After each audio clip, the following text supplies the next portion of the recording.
Cheers, thanks Jeremy. Congratulations on Spurs getting through. And thank you all for joining us. Delighted and excited to be here, back at Manchester, second year. It's an incredible venue this, really enjoy it, but it's quite nerve-wracking as well because you've got all the people in the background, so this is about as close to feeling like the Beatles as I'm ever likely to get.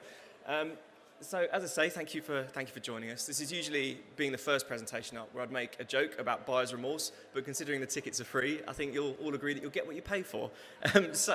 Without further ado, I'm here today to present to you Recruitment.UK's Rules of Attraction, which is quite an airy title, and we'll talk a little bit more about the practical insights that we can share with you shortly.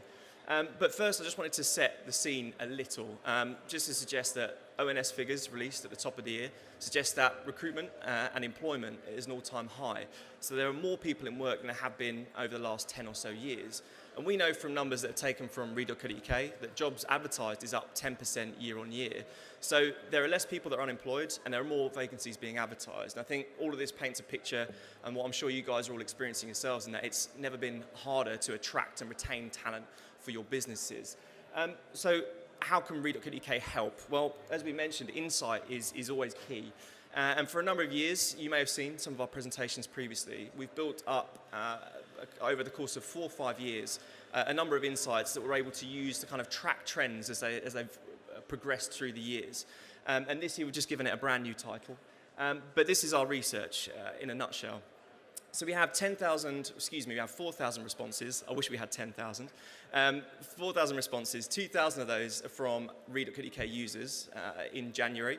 And we've made the assumption that these individuals are active job seekers, whether or not they're currently engaged in looking for work or perhaps they're just interested in what's on the market. That's the assumption we've made with half of the audience's insights that you're about to see. We also took a panel, 2,000 odd individuals' responses from people that we've assumed again that they're passive job seekers. So they might not be Read.UK users, so they kind of have that unbiased approach to giving us their opinion on their job seeking experience. And what's really interesting as we put the two results together is there isn't a huge amount of difference between the two. And I think that just speaks to whether you're an active or passive job seekers, we all want similar things from our next opportunity. So we have insights that cover a range of demographics, whether it be location, age, industry. And we have the insights to be able to drill a lot more into detail, which you'll see over the coming months. So if you're at all interested in what these results might look like for your specific sector, do come and say hello to us and we can help post-show.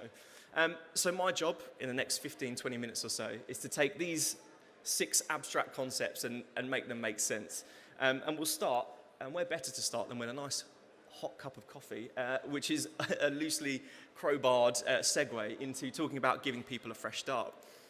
So this year marks a little bit of a departure from, as I say, we've been building this insight for the last 5 years. And we realised when we were building it for the first time at the back end of last year, we'd never actually stopped to ask people what their motivations are for looking for a job in the first instance. The predominant reason, as you can see here, and I think it's a common sense one, is salary is the main key driver. People want to understand how they can maximise their value in a job market. So unfortunately nothing earth-shattering there. But what's really interesting to us is the second option that was selected, which is a fresh start. And thirdly to that, what's on the market. And I think this speaks to those points that we mentioned right at the top of the presentation around there are more jobs being advertised and their unemployment isn't at an all-time low. So people are wanting to understand or better understanding what their value is. So they want to see what's on the market and they want to understand how they can maximise that value. And I think this second point around people wanting a fresh start, it might very well be from the fact that we ran this in January, which is peak new year, new me time. But I think this speaks to individuals looking for, if it's their first career, they're looking for a career partner. And if it's an opportunity, a new start, they're looking for someone to help them reinvent their careers. And I think perhaps if we're posting jobs on a regular basis, we can sometimes lose the human element of that and understand that for these individuals, they're looking for that organisation to help give them a step to their next opportunity. And that is in essence what you guys are here for. The next point we want to talk about is being in the right place at the right time. And there are lots of different facets to this. One might be the media at which you select. And if you want to be hyper-targeted, you might want to look at the times of day in which you're advertising. So we asked individuals, where is it that you go to find a job? Now, the inner cynic in me, if I was sat in your position, would be recognising that I'm an individual from a job board telling you that people told us that job boards are the first place that people go. I would caveat that with the fact that in this instance, we didn't just make it read.co.uk, we opened it up to all traditional job boards. And we know that there's a lot been talking about in terms of the death of job boards. We talked about it right at the start, the intro to the presentation. During the user research that we produce in order to improve our product, it is around that element of, are we doing enough to give value to the people that use job boards as a service, as read.co.uk users? And what people tell us, what they like about job boards, and again, it might not be exclusive to read.co.uk, is that there's a lot of job content in one place. So there's a point here around ease and convenience. So if you're able to, and again, it speaks directly to one of those points we mentioned in the previous slides, if you want to understand what's on the market and maximize your value, you want to find a partner that's able to give you a real scope of the adverts that are out there. And I think read.co.uk can, or any job board can help provide that. So it's more an ease and convenience piece. Search engine, I think, would be the means in which, certainly at read.co.uk, this is our key driver of traffic. Organic traffic from search engines is the main driver of traffic to read.co.uk. And I guess this speaks to the point around, if there isn't a search strategy in place, if your careers website isn't visible, there's a huge audience that you're missing out on there. The company website comes in at third. And I think there are a lot of experts here that are able to help you build a proposition that will help you connect with your audience. But I think in the first instance, a lot of individuals that we speak to at these events find it a real battle to get the real estate on your kind of the front page. And I think if there's a conversation to be had with those who make the decision around how much real estate you get on a homepage, this might suggest that a quarter of the audience, a quarter of those 4,000 people that we surveyed suggest they will come to your careers website. And if you're not able to connect people in a timely instance, then you might be missing out on your audience there too. And finally, and again, I'm aware of the affiliation we have to Reed Specialist Recruitment, but individuals are still using recruitment agencies, particularly those who are looking for more senior positions. They understand the value in a recruitment consultant, being able to connect them with the opportunities that can really help them maximise their salary range. So we understand the challenges that are in place when using agencies, but they do still have value for job seekers, certainly from the results that we've seen. So we next moved on to what time of day do you search? And I would caveat this with, this is what people told us. It isn't necessarily what we see in terms of the level of traffic on read.co.uk at these times of day. So 22% of our audience suggested they would search whilst they're at work, which does beg the question, if you're all here, if you're all here, what are your guys in the office doing? I'm just kidding, I'm just a bit of a fearmonger. 25% will do you the service of at least wait until you're on your break. I'm really sorry about that. Have I broken that? Genius. What a start. There we go. I think that's the one. Nice one. 48% suggested they'll at least do you the honour of waiting until they're home from work. And I think for us, we talked about producing year-on-year statistics. When we've looked at this figure, it's the kind of the bigger audience segments have been when you first wake up and the last thing you do before you go to sleep. But we can see here that the audience has moved away from that. So I think there's an element to this that suggests that the job search isn't all-encompassing as it once was. And I think that's quite a relief, because I think there is an element about job search. It's a very sensitive time for us all. So it can often be the first thing on your mind as you wake up and the last thing on your mind as you go to bed. This suggests that people are at least giving themselves a little bit of downtime and waiting until it's convenient and easy for them. And it's something for you guys to bear in mind if you're looking to get hyper-targeted around when you want to connect with your audiences. I would caveat that with the info that we see in terms of the levels of traffic to read.co.uk are at their peak between 9 and 11, consistently throughout the week. And of course, there's a big spike on a Monday. I won't say love Mondays. So career influence is a really interesting segment. And we segment here 18 to 21-year-olds. We asked individuals out of these peer groups, who's most likely to influence your career choices? 45% said parents, and as a new parent myself, that gives me hope for the future and I can steer my son into the career that I'd like him to have. No idea what that is at this stage, but if anyone wants to hire some talent in 18 years, give me a shout. 26% suggested their close friends are very important. And I'll just kind of go through these really quickly in terms of teachers, peers, and quite interesting, I find siblings comes out lowest in this group, and certainly would I take career advice from my sister? Maybe not, but that's just a personal issue, I guess.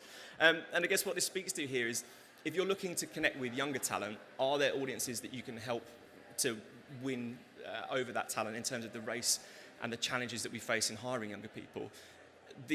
When we shared this data with some of the recruiters in our office and a couple of the companies that we work with, what they took away from this is that they might open up their office to open days, which is something they've not previously decided. Now, that isn't the kind of key takeaway that I want you all to take in terms of open up your office to open days, but if that's an inference that we can make based on this data, that might be something that helps us connect and get us over the line, as I say, with quite a competitive age group.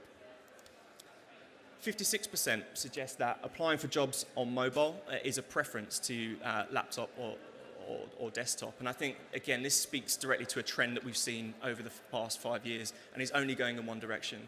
So if you don't have a mobile proposition, you're really significantly missing out. And again, there are a huge number of suppliers that will be able to help you along the way with this.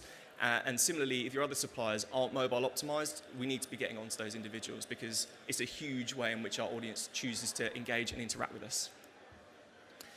Candidates are customers too. The next set of insights you have here are all directly related to recruitment increasingly being seen as a customer service.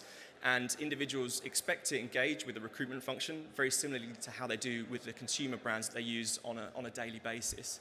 And what do we mean by that? Well, I think this helps paint the picture. 73% of all of our respondents suggested that they agreed a negative experience during the hiring process will impact how they view not just the recruitment function, but the entire business's products and services. And how does that work out practically? What will they do? 38% will share that negative experience with their family and friends. And of course, it's never been easier to do so with mobile technology, WhatsApp, Twitter, social, what have you. 33%, a huge proportion of the audience, suggested that they just would not use products and services from that business again. And again, this speaks directly to the impact a negative recruitment experience might have. And 32% just simply won't apply for future vacancies, so you're potentially losing out on that talent pipeline. But what does the optimal recruitment process look like? And the next set of insights that we have here have changed small increments throughout the years, and we'll call it out when it does, and some of it might surprise and shocked us, and it might to you guys too.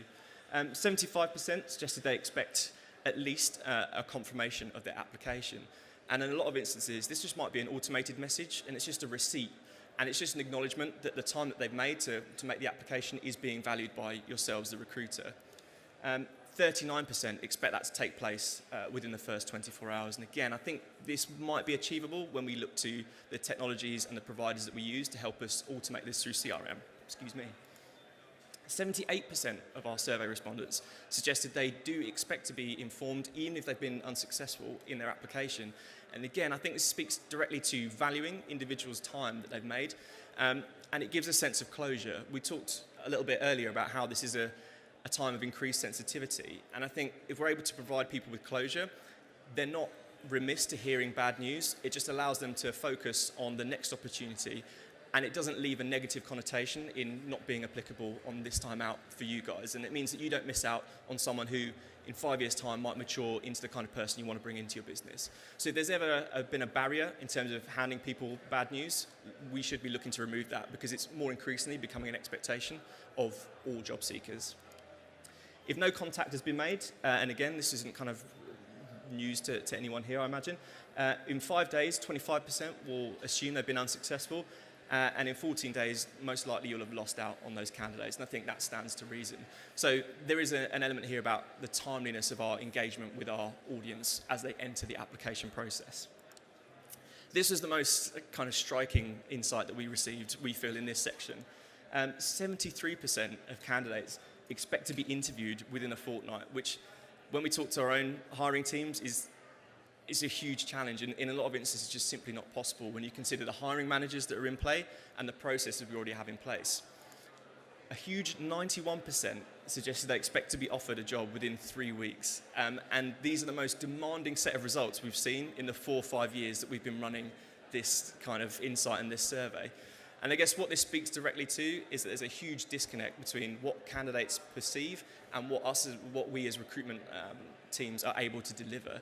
And I think part of this is due to how can we better address this? How can we better communicate to our audience what the expectations are? Because I think left unattended, individuals are aligning what they expect more closely with what they expect with their consumer brands, and that kind of instant gratification. If you consider how we might use Amazon, we can order something, look it up, get it delivered to us the next day. I think there's an element here that people expect the same with the hiring process, and that just simply isn't achievable as things stand right now. So I guess the takeaway from this from ourselves and to our team has been, how can we better engage with our audience to give them an understanding of the timeline and the expected timelines to do with the whole recruitment process? And are we doing enough in our CRM journey to keep people updated throughout? This point here is a really important point to everyone here, and I imagine there are a few other talks taking place that will be of real key value to us all. We wanted to understand how inclusivity plays a part for a job seeker audience, because some of the feedback that we've had from recruiters has been, how can we move and shift the perception away from inclusivity and diversity just being a box-ticking exercise to something that is of real value to job seekers? So we just opened up the question to job seekers: how much do you value diversity in an employer brand that you're looking to approach and to work for? Well, 73% of respondents agreed that what a company does to improve diversity and minority recruitment is incredibly important. And that is incredibly the case. Unfortunately, it's not coming up on the screen here, but that is doubly the case for individuals who are 18 to 21. For a younger audience, this is becoming increasingly crucial, but it's important for everyone. So please don't get bogged down in just thinking this is something for young people. It applies to all job-seeking audiences. What are the practical steps to that? What do people expect us to be doing as recruitment organisations? Well, there's a commitment to workforce diversity. Individuals want to see a diverse workforce represented, whether that be in promotional materials, in communications, across social. They want to see that diversity represented. People want you to openly communicate hiring programs that you might be using. So if there's been an element of keeping it hidden or keeping it under wraps because you're being cautious, consider opening that up and communicating that with the audience, because certainly it's increasingly becoming the expectations of job seekers. And finally, they want to know about any activity that you're doing that directly targets recruiting a diverse audience of candidates. So I guess here again, it's just a case of opening ourselves up, allowing ourselves to share what we're doing with our audience. People really value that openness and that candidness. Oh, here you go. Here's the statistic I was looking for earlier. Younger respondents significantly see these actions as important. But as I say, it's important for a younger audience. So if graduate recruitment is something that you have a keen vested interest in, consider this. But it's not just limited to a younger audience by any sense of means. 25% of all the respondents that we spoke to suggested that at some stage they felt discriminated against during their search for work. And that was a really powerful and striking statistic for us. We didn't ask more questions around this as we didn't feel it was appropriate to at that time, but this is something that we're keen to understand and look at and see how we can minimise this percentage moving forward. So you might expect to see something from us in the very near future that gives a little bit more practical takeaways as to what we can do to really affect this statistic. We're coming on to the final two sections of our 6 rules of attraction. This next area of insight is all around sharing and shouting about your success, and we've kind of filtered that down into 3 areas. One is talking and opening up about your commercial successes, which I think has traditionally been quite old hat and maybe seen as boring. We'll talk about the value for doing that. People's success is very important. And finally, any kind of commitment to CSR that you might be running, why it's important to share those successes too. A third of the individuals that we surveyed consider organisational and financial health and stability as part of choosing between 2 organisations. If there are 2 job adverts that they view as very similar, this will be the deciding factor in choosing which they'd prefer to apply for. And that's really interesting, because I think we've previously seen talking about our commercial successes as a big pat on the back and a bit kind of, there's something that's not, it seems like a big kind of ego trip. Well, in fact, it's not. And the reason for that is that it speaks directly to this sense of job security that people are looking for. They want to work for successful organisations. And I think this is doubly the case if you're not able to leverage a recognisable employer brand. By shouting about your commercial success, you're giving yourself more of a competitive sense against those people who might be in a more recognisable position. As 39% associate recognised brands with job security. So if you have significant business performance increases year on year, don't be shy, share them with your audience, because it speaks directly to the sense of job security that people align closely with recognised brands. In terms of application priorities, further application priorities, people will look towards a company culture. I always feel guilty standing up here talking about company culture because it's such a big, fluffy term. I don't have a huge amount more insight on this, and there are other organisations and thankfully partners here that will be able to drill into that in a lot more detail than us. But what's really interesting to us is career development is always talked about and cited about as quite a lofty priority, and learning opportunities too. And what better way to do this than by using your own people as an authentic voice for how you are able to offer career development opportunities and learning opportunities that speak to perhaps outside of the work that you're able to bring into individuals' careers. The final point we're going to talk about is CSR. And again, there isn't a huge amount of difference between the demographics, which is great because I think previously we might have wanted there to be a huge generational difference between what kind of senior job seekers are looking for from what those who are kind of 16, 18 are looking for. That just simply doesn't exist anymore. There's a much more even playing field. But having said that, younger individuals have a slightly greater leaning towards those who deliver CSR. And in this instance, this is a Deloitte example. Now, Deloitte are in a very fortunate position where they have resource to be able to empower the local branches to reach out to their own communities that they're based in and fund projects and really kind of have that kind of local sense of goodwill. And I guess what we're suggesting here is we shouldn't be hampered by budget in terms of huge sourcing pools and investment that we're able to share. Whatever we're doing, whether it be big or small, if it's something that reaches out to our local communities, that is something we need to be sharing with our audience because it is becoming increasingly important for individuals to work for organisations that are seen as giving back. And again, I appreciate I'm standing here and that might not be news to us all. So whatever activity you're doing, whether it be large or small, it's important to talk about. And if that's something that you're not currently doing, maybe look locally in the first instance to see who you can connect with, who you can engage with, and open yourselves up to helping individuals perceive you as a brand that's giving back. The final stop on our 6 rules of attraction, articulated by a disco ball, why not? People love perks, and I think that rings true. Who doesn't love a good perk? The big expected themes that we discovered in this piece of research, people are looking for any perk that addresses a work-life balance. Interestingly, people are looking for healthcare and pensions, which we had kind of assumed wasn't very glamorous, wasn't very sexy, people didn't care about. Well, in fact, they do. I think this speaks to a bit more of a long-term thinking in terms of job seekers' expectations. And finally, any perk that relates to happiness and well-being.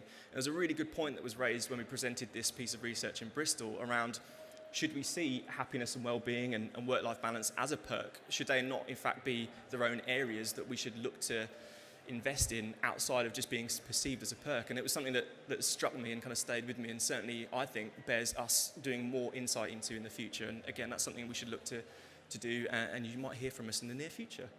Bit of a tease there. So what are the peak perks? What are the kind of more practical, lower hanging fruit, if you'll excuse the pun that's about to come up? What do people expect? Now, I present this to you merely as a messenger.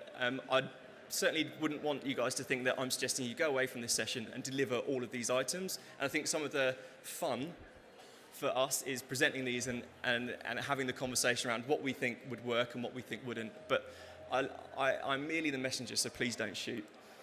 People expect free fruit regularly, which I think it makes sense and is increasingly becoming just a standard expectation. A day off on your birthday, low cost, relatively easy to do. Free tea and coffee. Yoga sessions is where we start to take a little turn left. Gym membership. A quiet workspace. We wouldn't have seen that necessarily as a perk before, but this seems like a relatively low-cost area, and I think this speaks to people certainly wanting to work and feel like they're part of a working team, but in certain instances, allowing them to focus, a quiet workspace could play directly into that. Duvet days. It's always a bit cringe when I talk about duvet days, but there are certain organisations that actively encourage the use of duvet days. And finally, sleep pods. I can't imagine anything worse than having a nap at work myself, and I certainly don't want your takeaway from Read.co.uk's presentation to be sleep pods are the next big thing, but it is one area that we've seen year on year throughout the past 5 years slowly creep up, and certainly into the kind of the top 8 that you see here. So whether you think that'll work for your teams, I'd be interested to find out. Please do come and let us know afterwards. So there you have it. There are 6 rules of attraction backed up with some insight that hopefully you found valuable today. Whether it's giving people a fresh start, which can be summarised by understanding that we are a career partner for individuals, whether they're looking to invent their career if they're a first-time job seeker, or reinvent their career if they're looking for a new opportunity. Being in the right place at the right time, understanding the media that we're selecting, does that connect with where our audience expects to find us? And can we be hyper-targeted in terms of the times of day that we're choosing to maximise our advertising opportunities?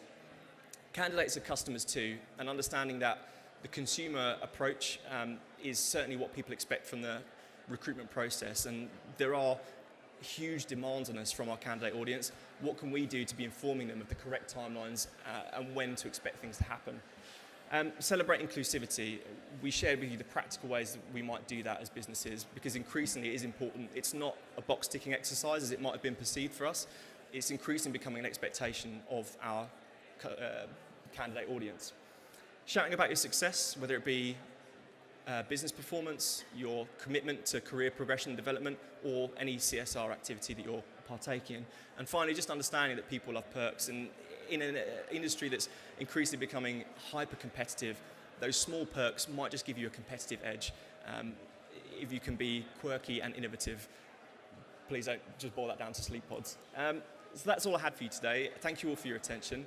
We are at stand 3 at the front. Come and join us. We have VR, we have t-shirts, we have sweets, all kind of manner of exciting things. But more importantly, enjoy the rest of your days, and thank you all very much.